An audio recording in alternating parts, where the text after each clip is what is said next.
Press conference को cover करने आया है, बिल्कुल इसी तरह। जी जी, मैं आ रहा हूँ, मैं उस पर आ रहा हूँ, जी मैं आ रहा हूँ उस पर। मैं सिर्फ शुक्रिया अदा कर लूँ, उसके बाद मेरी उम्मीद यही है कि इसको बिल्कुल इसी तरह ही ब्रॉडकास्ट भी किया जाएगा, इस पर सेंसरशिप भी जो सा नहीं की जाएगी, और इसको भरपूर कवरेज जो है वो सिर्फ यहीं पे नहीं होगी कैमरा की सूरत में, बल्कि इसको प्रॉपरली फुल ब्रॉडकास्टिंग जो इसका राइट है इस वकूए का, ये न्यूज़ है, इसको आप करेंगे। मेरा नाम मियाँ अली इशफाक है, मैं पेशे के एतबार से वकील हूँ। इस केस में मैं दो मुख्तलिफ फरीकैन को रिप्रेजेंट कर रहा हूँ जो कि किसी हद तक को रिलेटेड है आपस में।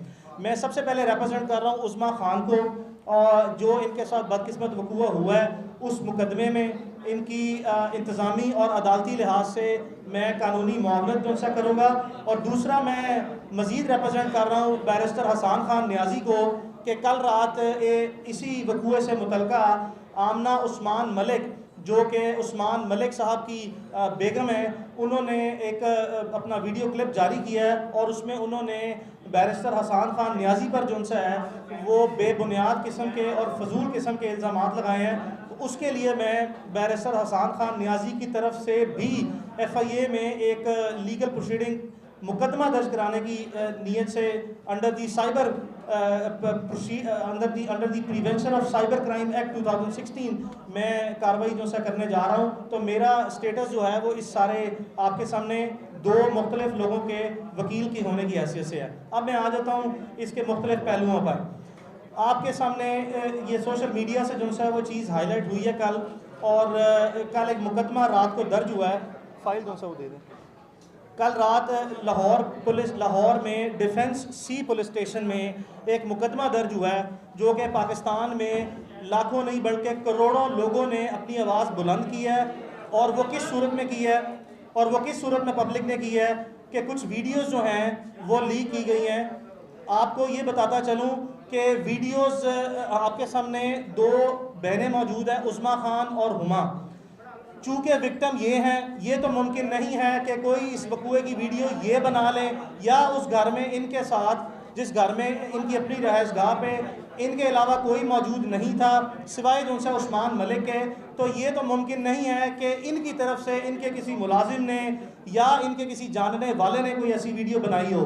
तो वीडियो जो सा वो बनी है जिन लोगों ने उस घर पे दीदा दलेरी के साथ अटैक किया उनकी तरफ से, और वीडियो की जो लीकेज है लॉजिकली और सेंसिबली ये भी सिर्फ उन्हीं की तरफ से ही हो सकती है। चलें, अल्लाह भला करे जिसने वीडियो बनाई है, और अल्लाह भला करे जिसने वीडियो आगे फर्दर पब्लिकली ब्रॉडकास्ट की है, और उसके बाद लाखों नहीं बल्कि पाकिस्तान की करोड़ों आवाम ने नेशनली इंटरनेशनली इसको देखा, और पब्लिक से बेहतर जज कोई नहीं है। अगर जो पब्लिक ने देखा उसकी बुनियाद पर पब्लिक ने अपना एक ओपिनियन मेकअप किया, उसकी बुनियाद पर ही जो सा है वो हमारा बड़ी मुश्किल से नामुमकिन तरीके से, उसमें मीडिया के बहुत से ऐसे दोस्त हैं जिन्होंने मौके पर आके जो है वो इसको फर्दर कवरेज दी, और उनकी वजह से भी हमें अपनी हक रसाई में आसानी पैदा हुई है और मुकदमा दर्ज हो गया। अब मैं आ जाता हूँ आपको मुकदमे की तफसीलात के बारे में।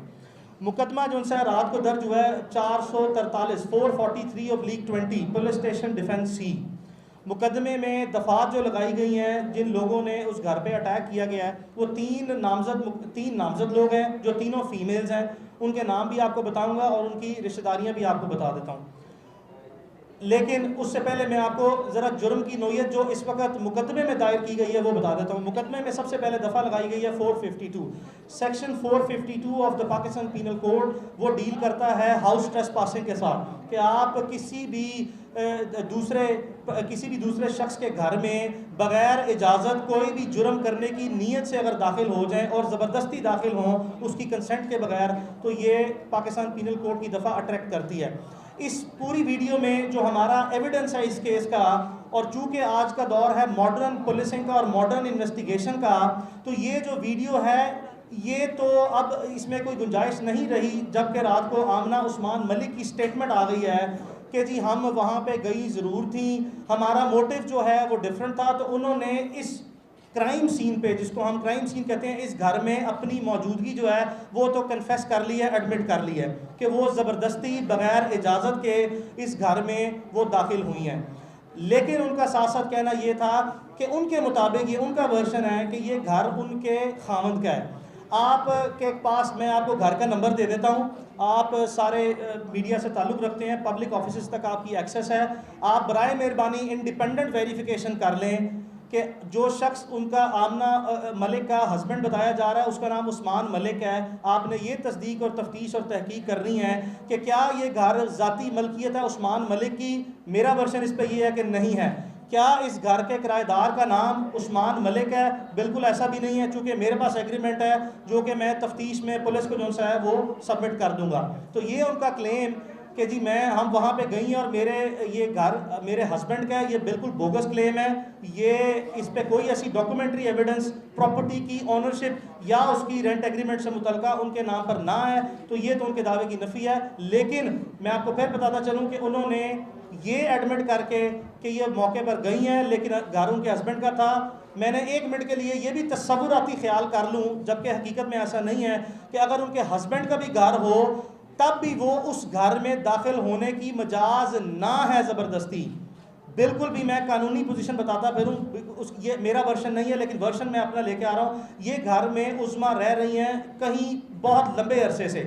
ना सिर्फ ये कि घर उस्मा खान के पोजेशन में है, बल्कि ये वहाँ पे इनकी रजिस्टर्ड प्रेजेंस जो सी है कागजाती सूरत में और अदरवाइज भी जो सा मौजूद है। और आप इसी सिलसिले में जो इनके नेबर्स हैं उनकी इंडिपेंडेंट स्टेटमेंट की वेरिफिकेशन भी मीडिया खुद जाके कर सकता है, जो कि हम बाद पुलिस को कराएंगे। तो पहला जुर्म तो ये है जी कि ये 452 PPC जो सा लगा है जिसमें इन्होंने अपनी प्रेजेंस मान ली है, तो ये तो जुर्म का इकरार जुर्म हो गया। इसकी कानून में 7 साल सजा है और ये एक नॉन बेलेबल ऑफेंस है।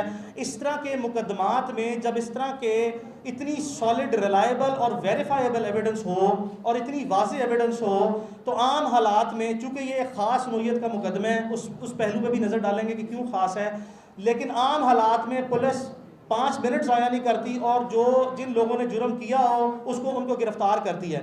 लेकिन ताहाल हमारे इल्म में ना है, ना ही किसी मीडिया का भाई अगर कोई मैं बात गलत कह रहा हूँ तो उसकी तस्दीक कर दे कि कोई गिरफ्तारी अमल में नहीं लाई गई है। ये इस मुकदमे का पहला ऑफेंस है जी। बेल भी नहीं कराई, आप दुरुस्त कह रहे हैं, आज कोई बेल नहीं हुई। आज अदालती रिकॉर्ड ये कहता है कि इस मुकदमे में ज़मानत कबल गिरफ्तारी जो है वो सेशन कोर्ट लाहौर से नहीं कराई गई। अच्छा, दूसरा इसमें जुर्म लगा है 427 पाकिस्तान पीनल कोड। ये मिसचीफ के हवाले से है कि किसी के घर में या किसी भी जगह पर आप तोड़ फोड़ करें। अगर आप ये वीडियो का तमाम लोगों ने लाजमी तौर पर बगौर जायज़ा लिया है तो इसमें आपको नज़र आ रहा है कि कुछ ख़वातीन आपके सामने पड़े गुलदानों को और घर में जो वैल्यूबल प्रॉपर्टी है उसको तोड़ फोड़ रही हैं। तो अगर आप सिर्फ उसकी वीडियो एविडेंस की रिलायबिलिटी पे जब तक कि वो क्वेश्चन मार्क नहीं करते कि ये जैली है या फर्जी है या ये एडिटेड है या ये ऑल्टर है, अगर ये, चूँकि मैं पहले बयान कर चुका हूँ कि आमना उस्मान मलिक ने अपने बयान में रात को एडमिट कर लिया कि मौके पर मौजूद थी और वीडियो के जो से कंटेंट्स उन्होंने वेरीफाई किए हैं, लिहाजा ये भी जुर्म जो है आपकी नंगी आंख देख सकती है, नेकेड आई से आप देख सकते हैं कि इस जुर्म का भी जिस किसी ने भी तोड़फोड़ की है वो आपको वाज़ेह तौर पर नज़र आ रहा है। तो इस सूरत हाल में भी पुलिस आम हालात में कोई ऐसे हालात हों तो गिरफ्तारी करती है, लेकिन इस जुर्म की हद तक भी कोई गिरफ्तारी अमल में तावक ना लाई गई है। तीसरा जुर्म जो सा है उस पर हमारा इन्वेस्टिगेशन में हम जो सा है वो इस चीज़ को हाईलाइट करेंगे, पुलिस को हम कायल करेंगे। अगर पुलिस ने बगैर वीडियो देखे हमारी नरेशन ऑफ FIR पर, यानी कि हमारी दरख्वास्त के मंदरजात को ही बुनियाद बनाते हुए FIR दर्ज की है, तो तीसरा जुर्म इन्होंने लगाया है 506। हमारा इस पे डिस्प्यूट है, ये 506 जुर्म नहीं बनता। ये 506 आगे सब सेक्शन 2 है, या उसको आप 506B कह लें या सब सेक्शन 2 कह लें, ये वो अट्रैक्ट होता है। उसकी वजह ये है कि जब आप किसी शख्स को धमकी देते हैं आम हालात में, जैसे मैं आपके सामने बैठा हूं और अगर मैं कोई धमकी अमेज़ बात करता हूं तो इसको कहते हैं 506 कि आपने किसी को जान से मार देने की या संगीन नताइज की धमकी दी। लेकिन अगर यही जुर्म मैं आपके सामने बैठ के कोई असला या कोई आला जिससे कोई आपकी जान को नुकसान पहुँच सकता है अगर वो लेके करूँ तो इसको कहते हैं 506B, बिकॉज जो जुर्म है उसकी पेनिट्रेशन जो सी है उसकी शिद्दत में इजाफा हो जाता है और वो बनता है 506 सब सेक्शन 2 या 506B। तो चूंकि आप वीडियो में देख सकते हैं कि जो गार्ड गए हैं अंदर इनके, जो कि जिनका ऑब्वियसली नेचुरल सी बात है, हमने जो वकूआ हुआ है वीडियो को सामने रखते हुए और अदरवाइज जो हमारे साथ वकूआ हुआ है हमने वो नरेट कर दिया है। तो वो गार्ड आप देखें तो उनके हाथ में असला मौजूद था, अब जब असले के साथ वो गए हैं और वहाँ पे मौजूद ख़वातीन जिनको हमने इस केस में नामजद किया है और जिनके मैं आपके सामने नाम और किरदार और उनके फैमिली रिलेशनशिप लेके आऊँगा, उन्होंने आपने वीडियो में सुना कि धमकी दी है और आप ये भी वीडियोस में देख रहे हैं कि गार्ड्स को जो कि असले से मौजूद हैं उनको कहा जा रहा है कि इनके ऊपर, लड़कियों के ऊपर चढ़ाई करें, यानी कि जिस्मानी तौर पर आप देख रहे हैं कि वो इनके ऊपर चार्ज कर रहे हैं, इनके ऊपर जो है चढ़ने की कोशिश कर रहे हैं। ये मैं नहीं कह रहा, ये वीडियो में सबूत मौजूद हैं। तो इन हालात में जब आपके पास असला है और आप थ्रेट कर रहे हैं किसी को असले के ज़ोर पे, तो कानूनी तौर पर जो सा है ये बड़ी मुस्तनद किस्म की राय है, ये कंसिडर्ड ओपिनियन है, इसमें कोई फ्लेक्सिबिलिटी नहीं है कि 506B या 506 सब सेक्शन 2 जो सा अट्रैक्ट करता है जिसकी 10 साल सज़ा है। तो हम पुलिस से ये उम्मीद भी रखते हैं, हम उनके सामने अपना इस मौक़िफ़ को भरपूर तरीके से पेश करेंगे। हमें आपकी भी रहनुमाई चाहिए होगी, आप अपना इंडिपेंडेंट एक्सपर्ट का ओपिनियन भी लें कि हम कायल करेंगे कि इस मुकदमे में 506B ये हल्का ऑफेंस है, 506 जो कि काबिल ज़मानत है जिसकी 2 साल सज़ा है, और जो 506B है उसकी 10 साल सज़ा है, वो नाकाबिल ज़मानत जुर्म है, उसको इस केस में ऑल्टर किया जाए, अमेंड किया जाए या उसको चेंज किया जाए, उसको असल सूरत में हक़ाइक़ और जितने सबूत हैं उसकी बुनियाद पर जो सा है वो तफ्तीश सामने लाई जाए और इस जुर्म को आज़ाद किया जाए। तफ्तीश की ज़ुबान में इसको ये कहते हैं। अब आ जाते हैं पुलिस के किरदार पे। देखें, इसमें कोई शक नहीं है, आप ये ईद से एक दिन पहले का वकूआ है, गालिबन ये 20 तारीख की रात वकूआ है, ये 23 का। हमने अब पूरा मुल्क जानता है कि बड़े नेचुरल से सर्कमस्टांसिस थे, पूरे मुल्क में ईद थी, हमारी लॉ इन्फोर्समेंट जो है वो काम तो कर रही होती है, लेकिन पूरे पाकिस्तान में पब्लिक ऑफिसेज और प्राइवेट ऑफिसेज का तकरीबन सारा स्टाफ, अगर नहीं तो सिर्फ 90% स्टाफ जो है वो छुट्टी पे होता है। तो इन हालात में हमारी सुनवाई कोई नहीं हुई, हम ज़ुबानी तौर पर गए हैं, हमें दुदकार के जो सा बाहर भेज दिया गया है। उसके बाद जिस वक्त ये सोशल मीडिया पर सर्कुलेट हुआ है, हमने दोबारा, कल पहला वर्किंग डे था सरकारी छुट्टियों के बाद, हम दोबारा गए हैं और हमने फौरी तौर पर अपनी शिकायत दर्ज कराई है। पहले चंद घंटे, 10 से 12 घंटे, इसमें कोई शक नहीं है कि हमारी सुनवाई नहीं हुई। कुदरती तौर पर जो सा है वो पुलिस का इनिशियल मौक़िफ़ ये था कि हमारे ऊपर दबाव है, हम कुछ नहीं कर सकते, नीचे SHO की लेवल पर बात कर रहा हूँ। लेकिन बाद चूँकि पब्लिक ओपिनियन जो सा है वो इस तरह इस मैसिव लेवल पे जो सा पहुँच गया कि एक पब्लिक परसेप्शन जो सा क्रिएट हो गया कि इसमें वाकई ये जो लोग हैं गुनहगार हैं और ये क्यों मलूज़ है खातिर, अवाम की तरफ से सवालों जवाब और राय का सिलसिला शुरू हो गया, जिसको सामने रखते हुए पुलिस ने फाइनली अपनी प्रोफेशनल जिम्मेदारी, कानूनी जिम्मेदारी हकीकी मानों में जो सा अदा की है। इस पर लाहौर पुलिस, खासकर मैं सबसे पहले IG पंजाब को जो सा है वो मैं उनका शुक्रिया अदा करता हूँ कि उन्होंने इसका नोटिस लिया, बिकॉज जो इस केस में फिगर्स हैं जिस पर मैं मज़ीद थोड़ी देर में आऊँगा, उनकी मौजूदगी में आम हालात में इस मुल्क में देखा गया है कि मुकदमा तक के बुनियादी जो इंसान का हक़ है, किसी भी शहरी का हक़ है, उससे भी आपको महरूम किया जाता है। तो IG पंजाब का मैं सबसे पहले शुक्रिया अदा करता हूँ कि उन्होंने ये हमारा मुकदमा दर्ज किया। 2 के इसमें नकायस हैं, कमज़ोरियाँ हैं, हम आपको सबूत देंगे, हम आपको कन्विंस करेंगे, आपकी मेहरबानी, हम आपसे आज़ाद और गैर जानबदार तफ्तीश की उम्मीद रखते हैं। दूसरा मैं शुक्रिया अदा करूँगा CCP लाहौर का, चौधरी जुल्फ़िकार का। मैं इनको पुराना जानता हूँ, 10-15 साल से प्रोफेशनल पुलिस ऑफिसर हैं, कभी इनकी शोहरत जो सी है बुरी सुनी देखी नहीं गई। और तीसरा मैं अब मज़ीद तवक्को करता हूँ सबसे पहले लाहौर के DIG इन्वेस्टिगेशन से मेरे मुतालबात। भाई मैं आप मेरी आप फैमिली से पूछ लें, अगर वो बोलना चाहती है तो बोल लेती हैं, आप पूछें वो बोलना चाहती है। आप उनकी कंसेंट के बगैर तो नहीं उनको कह सकते बोलने का, आप वो तो नहीं कह सकते। हाँ, वो कर लेते हैं, आपके सवाल जवाब पे आएंगे, आप बोलें, बता दें वही बात जो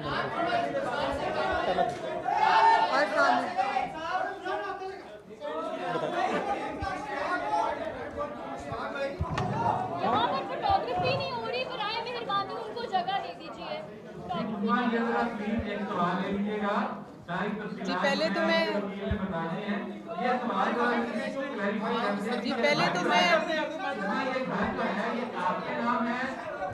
बात करें अपने तौर पर जो करना चाहिए, सवाल सर बात करें और किराया इसका कौन अदा करता है ये भी बता रहे और जरा प्लीज ये भी बता रहे कि उस्मान के साथ आपका क्या ताल्लुक। जी पहले तो मैं आप सबका शुक्रिया अदा करना चाहती हूँ, आज सब लोग यहाँ पर आए।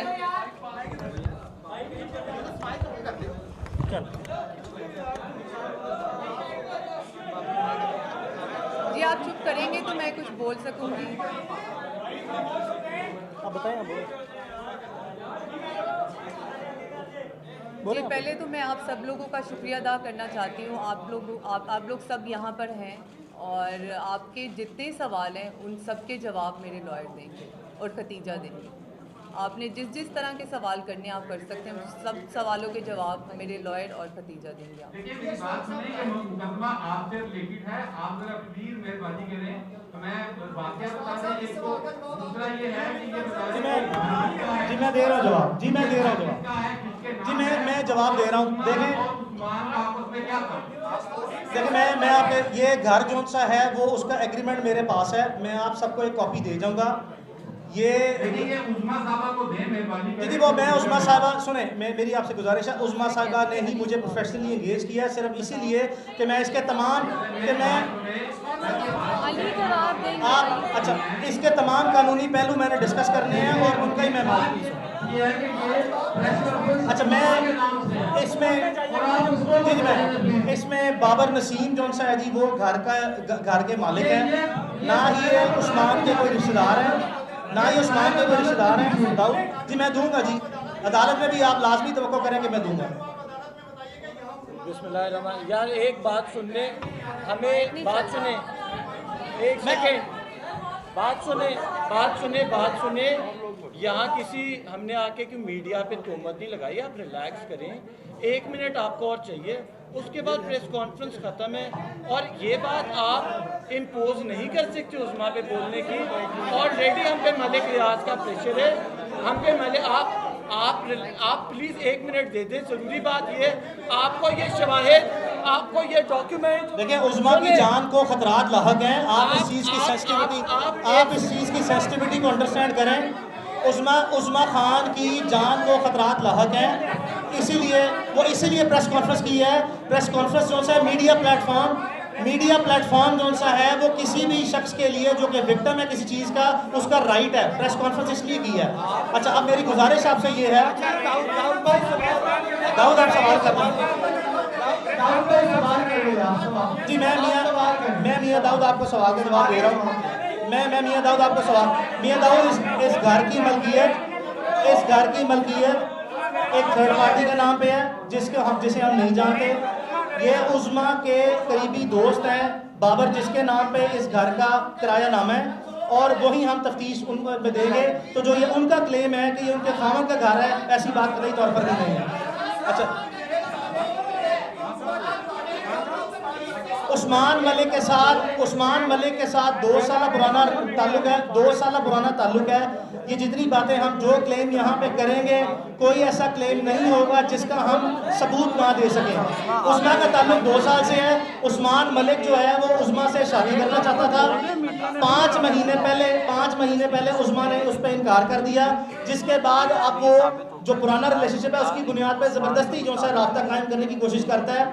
ये बात उस्मा के मुताबिक दिसंबर 2019 में उस्मान मलिक की फैमिली के नॉलेज में है। उसके हमारे पास सबूत है कि उस्मान मलिक और उसकी फैमिली के दरमियान जितनी मोबाइल कन्वर्सेशन है मैसेजेस की सूरत में, वो हमारे पास मौजूद है, वो भी हम पेश करेंगे। तो इसका रिलेशनशिप जो सा है वो यही है कि इससे उसकी इस्लाम को थी, दोस्ती थी और इससे शादी करना चाहता था। अच्छा बात सुने। आप एक बंदा प्लीज सर प्लीज।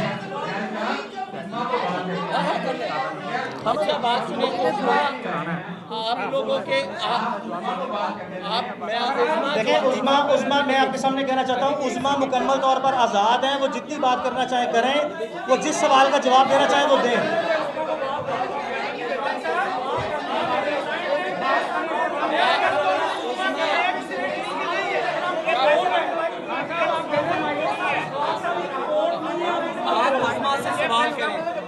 मैडम आप उस्मा से सवाल करें।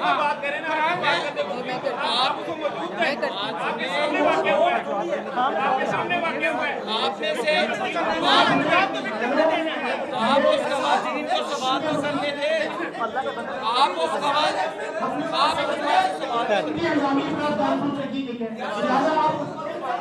जी प्लीज करें, आप करें सवाल। जी प्लीज़ आप सवाल करें। जैसा कि वकील साहब ने कहा कि वो खवातीन जो है ना गैर कानूनी तौर पर आपके घर में दाखिल हुई, ठीक है, ये बिल्कुल गलत है। लेकिन सवाल ये है कि आधी रात को उस्मान मलिक आपके घर जाकर रहा था, तो क्या अखलाकी लिहाज से या इस्लामी जमहूरियत का वोट कर सकते हैं? ये कोई बंदा रात के वक्त 2 खवातीन बंदा आके ये नहीं कि मेरा उससे ताल्लुक खत्म हो चुका है। अगर आप दूसरा सवाल भी करें आप प्लीज बताइए। आई एम सॉरी प्लीज दोबारा बता दें। आई एम सॉरी प्लीज दोबारा बता दें। आई एम सॉरी शोर बहुत है प्लीज दोबारा। आवाज नहीं आ रही। आमना मलिक ने जी प्लीज। कितनी दफा वार्न किया था कि मेरे खामन के साथ आप ताल्लुकात कायम ना करें? अगर उन्होंने आपको पहले वार्न किया था सारे सवाल इकट्ठे इसको और भी क्वेश्चन है तो पहले सारे छोटा सारे सवाल ठीक है ठीक। जी जी और किसी का कोई सवाल है?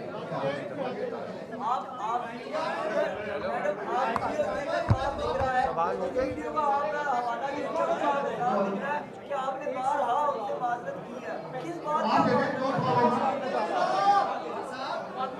दो सवाल मुझे एक भी करके पूछेंगे तो मैं जवाब दे दूँगी। इस तरह मुझे समझ नहीं आ रहा।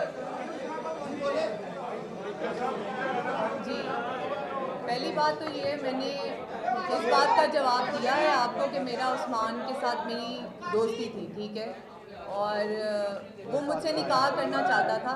मैं 2 साल से उसे जानती हूँ, ठीक है। और रही बात उनकी वाइफ की, उन्होंने मुझे कभी वार्न नहीं किया, इसका कोई एविडेंस नहीं है। और इस चीज़ का कोई एविडेंस भी नहीं है। और उन्होंने मुझे कभी एक कॉल भी नहीं की। मैंने उन्हें देखा पहली दफ़ा उसी दिन है, चांद रात।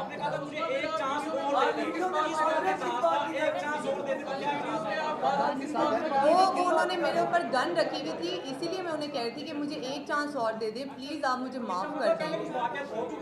ऐसा कोई वाकया पहले नहीं हुआ। वो चांस देने से मुराद ये होती है कि जब आपकी जान जा रही हो तो आप कहते हैं कि अगर आपको ये एतराज़ है मेरे के साथ रिलेशनशिप है तो मैं नहीं, ऐसा कोई नहीं है। वो चांस की बात सिर्फ इस वजह से है, मैं कर लेता हूँ। नहीं, मैं अगर चांस की बात सिर्फ इसीलिए है कि अगर आपको इस रिलेशनशिप पे एतराज़ है तो रिलेशनशिप नहीं रखा जाएगा भाई। वो भी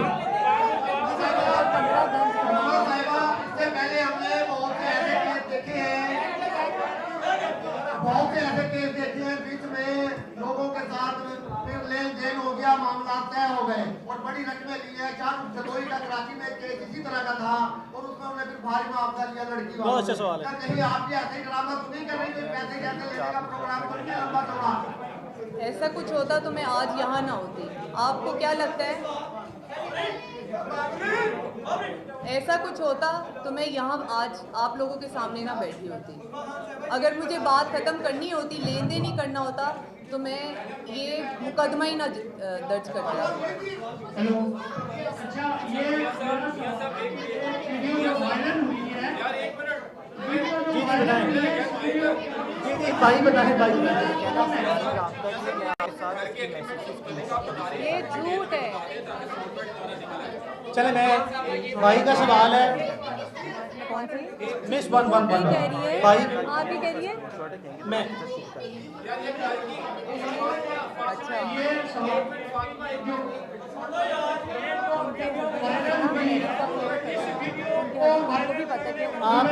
आपका सवाल है घर की किराएदारी से मुतल्लिका। मैं बता देता हूँ, घर का एड्रेस मैं आपके सामने रख रहा हूँ। आपके सामने घर का एग्रीमेंट भी मैं जो सा वो आपको बाद में कॉपी करा के दे दूंगा। घर का किरायानामा है बाबर नसीम के नाम पे। वो उस्मा के पुराने दोस्त हैं। उस्मा यहाँ पे काफ़ी अरसे से रह रही हैं। बाबर नसीम का कोई ताल्लुक वास्ता नहीं है उस्मान मलिक से या उसके किसी लेने देने से। इस घर पे पुराना पोजेशन जो सा है वो उस्मा का ही है। चंद चीज़ें जो मैं आपको बताना चाहता हूँ, देखें इस वकूए के 2 विक्टिम हैं। विक्टिम तो बहुत से हैं। इस विक्टिम जो सा सबसे पहले उस्मा और इसकी बहन है।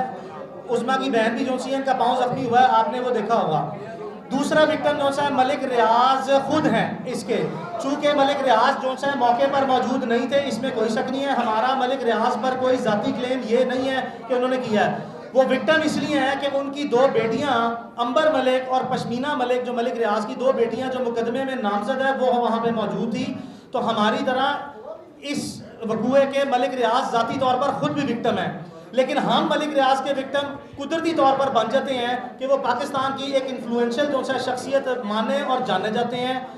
तकलीफ इस चीज़ की है कि उन्होंने कौमी इदारे जो से हैं आर्म फोर्सेस का दिया कि ISI को बुला चुप के ले जा। ये बताना चाहता हूँ कि ISI के तो शायद किसी सिपाही का बूट भी जो है वो नहीं कर सकते। मलिक रियाज की बेगमात को या फैमिली को इस तरह की बातें इदारों को बीच में इन्फ्लुएंस नहीं करना चाहिए था। तो एक इसके विक्टिम ISI वाले हैं, एक आपके सामने ये हैं, एक मलिक रियाज उनकी बेटियों के और अपने रिश्तेदारों के विक्टिम खुद ज़ाती तौर पर हैं। अच्छा जी वकील साहब जी जी प्लीज।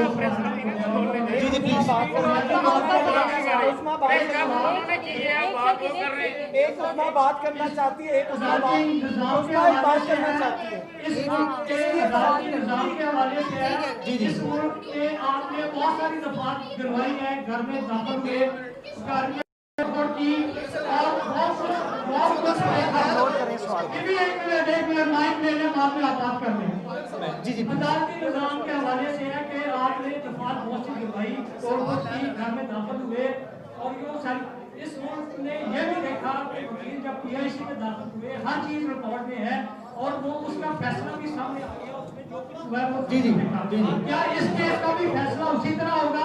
दूसरा सवाल ये है कि उस वीडियो को किसने बनाया, आप उसका नाम क्यों नहीं लेते, उस वीडियो को वायरल किसने किया? ये मुमकिन नहीं है। जी जी मजीद के सवाल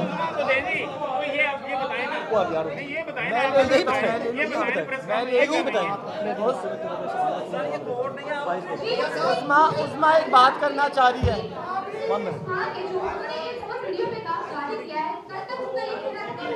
उसको बोलने दो यार।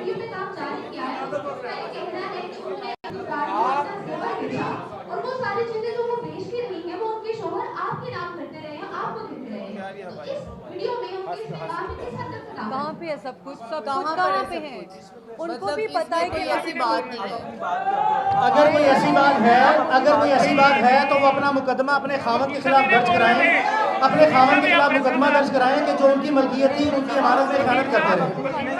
आप कर लेते हैं ना, इनको ना लेकर आते, आप कर लेते हैं। बहुत बनी बात है। आप तो प्रेस कॉन्फ्रेंस कर रहे हैं, वो कर ही नहीं, बोल ही रहे जिनके साथ वाकया हुआ है। बोलो वकील साहब नहीं बोलने दे रहे, कन्फर्म नहीं कर वकील साहब नहीं बोलने दे रहे। उन्हें अगर लगता है कि वो पैसों का बात करके और इस तरह की बात करके वो सही साबित हो जाएंगे, तो ऐसा तो मुमकिन नहीं है। जो उन्होंने किया है उस चीज़ का उन्हें मुझे जवाब देना पड़ेगा कि उन्होंने ये मेरे साथ क्यों किया। और रही बात उस्मान मलिक की, उस्मान मलिक अभी तक मुझे मैसेजेस कर रहे हैं और कॉल्स कर रहे हैं। आप कितना किराया दे रहे बाबर साहब को? अच्छा वो बता दो, मैसेज वाली बात कर दो। कितना किराया दे रहे बाबर साहब को?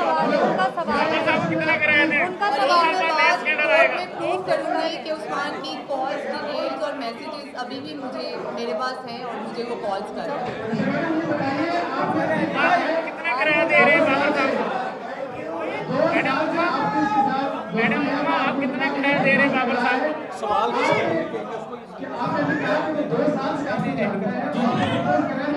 इन्हें बोलने देना, कितने किराया दे रहे हैं? बोले आखिरी सवाल का हिस्सा क्या? मैंने बिल्कुल नहीं देखा, 2 साल से ताल्लुक है। मैंने बताया कि दिसंबर 2019 में ताल्लुक खत्म हो गया था, जिसके बावजूद जो है उस्मान ने रब्ता रखा। इनको पहले कहा शादी कर लें, इन्होंने जो है वो शादी से इनकार किया, जिसके बाद उस्मान दिसंबर 2019 के बाद दोबारा मुसलसल राब्ते में है। और दूसरी बात ये जो कह रही है, आज इस वक्त जब हम आपके पास बैठे हैं, कल के वकूए के बाद इस वक्त भी इनके मोबाइल में जो है सारा डाटा मौजूद है, जो कि सबूत जो है कंसिडर होता है कि उस्मान अभी भी इस वक्त भी जो है राब्ते में मौजूद है। हमारे पास उसकी कॉल और मैसेज सेव है।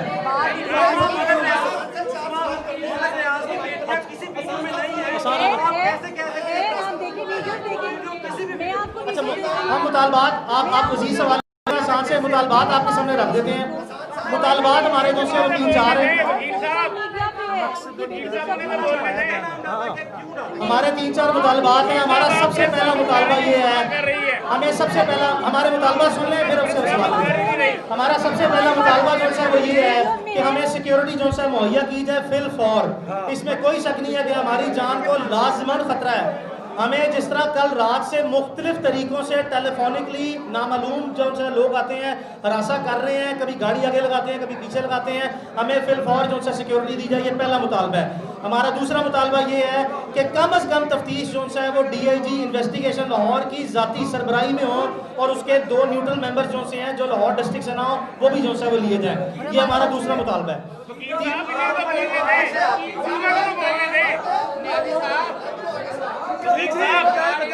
हमारा तीसरा मुतालबा जो है वो ये है, हमारा तीसरा मुतालबा जो है वो ये है, हमारा तीसरा मुतालबा ये है कि फिलफौर जो है मुल्ज़िमान की गिरफ्तारी जो है अमल में लाई जाए और कतई तौर पर यह तासुर न दिया जाए कि ये बाअसर लोग हैं, कानून से ज़्यादा रोब और ताकत किसी चीज़ की नहीं होती, बराए मेहरबानी को गिरफ्तार किया जाए।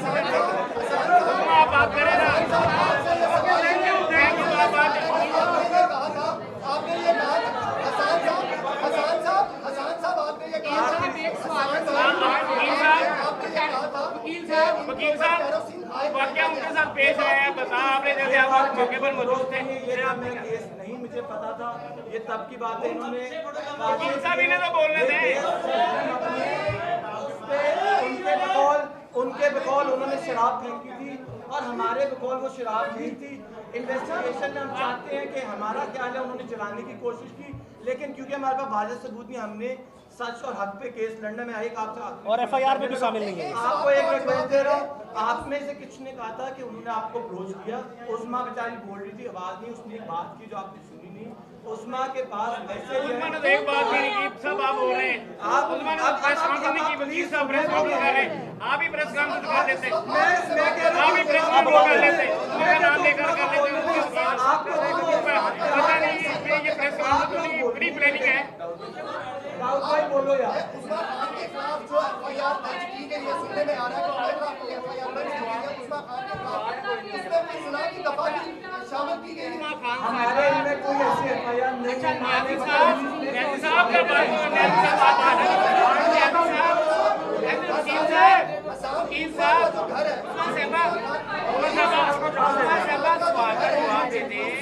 ये देखिए अभी वकील साहब ने कहा है कि आपको वीडियो धमकियां देने का आया, उसके बाद आपने कोई एप्लीकेशन थाने में दी या CCTV बहुत किया, इस बारे से भी जरा बताइए।